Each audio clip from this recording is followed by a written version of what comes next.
in Queensland we have a very different battlefield, and that is weather in our great state. And Queensland Rail's network is, always tested by that extreme weather and flooding.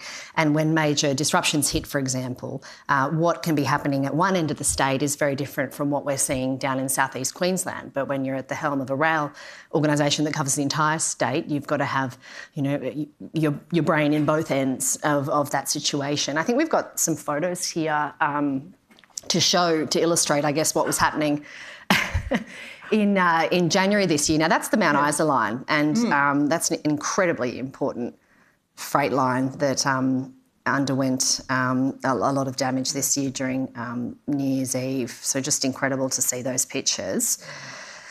But we also had, this happening up north, and then a network to run down south in southeast Queensland.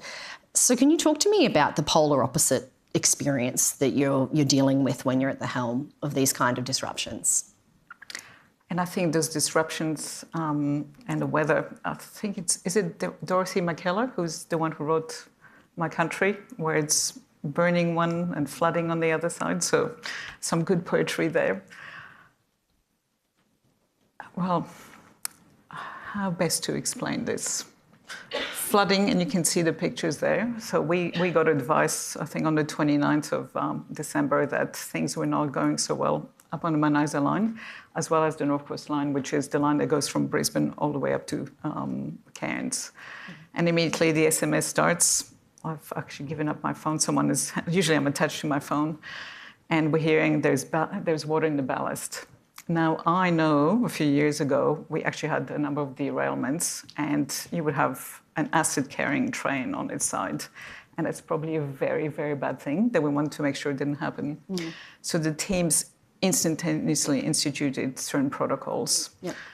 Now, at the same time, down south, we were just visiting Clapham Yard, which is one of our future massive yards, and we were preparing for New Year's Eve.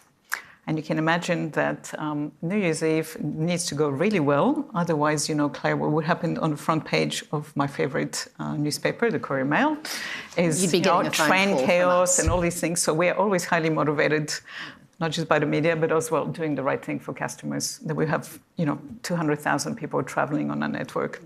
So you have to be able, in the same day, to cope with both at the same time.